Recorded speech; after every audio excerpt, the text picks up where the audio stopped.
great to hear witnesses from some of the great estuaries around our country and the communities that depend on them. We know, and we're being reminded today, that estuaries provide a wide range of ecosystem services. Those of us in the San Francisco Bay Area, welcome, Supervisor.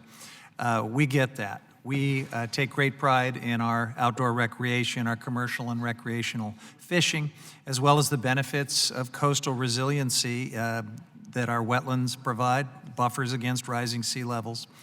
And let's not forget also the role of blue carbon, the potential for healthy wetlands to help sequester the carbon emissions that are imperiling our planet. So lots to consider here. Supervisor Pine, thanks especially to you for coming out and helping talk about the importance of San Francisco Bay as an estuary that is truly of national importance.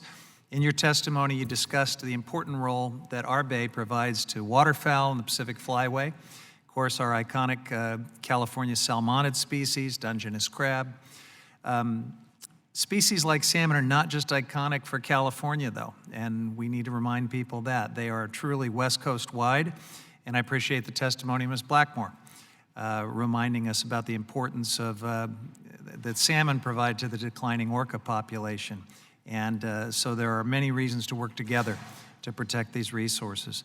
Californians, I think, definitely recognize the importance of San Francisco Bay, and that's why in 2016, the 9 Bay Area counties came together, actually taxed themselves, passed Measure AA, to support climate adaptation and restoration funding. And Supervisor Pine, I wanted to ask you to just speak a little more about that. I think it's important that members of Congress know that the federal support that this estuary provides a place like San Francisco Bay is matched many times over with really unique and important local support. Could you speak to that, please?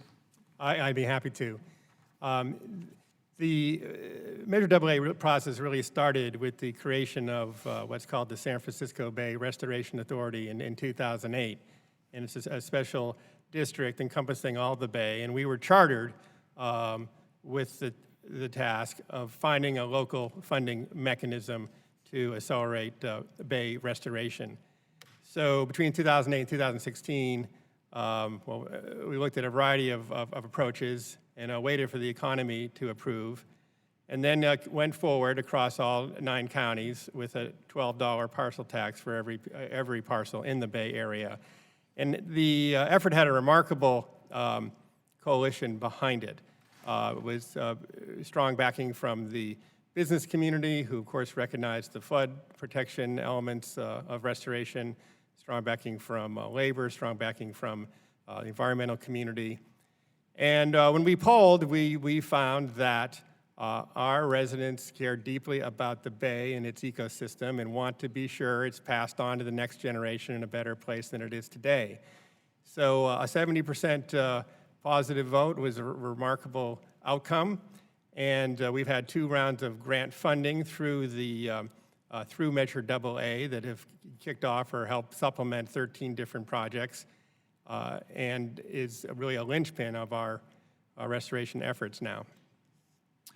Yeah, 70% support is remarkable. I mean, just the fact that these counties all did come together to tax themselves is impressive, but that level of support really speaks to the imperative that the people of the Bay Area see to protect the Bay. And obviously, we've done some harmful things to the San Francisco Bay Estuary over the years, going all the way back to the gold rush, but certainly including the dam building period of the previous century and the loss of sediments. I know one of the imperatives that was on the mind of voters was the fact, projections that we may be only a decade away from losing many of the salt marshes and mud flats that make up the Bay.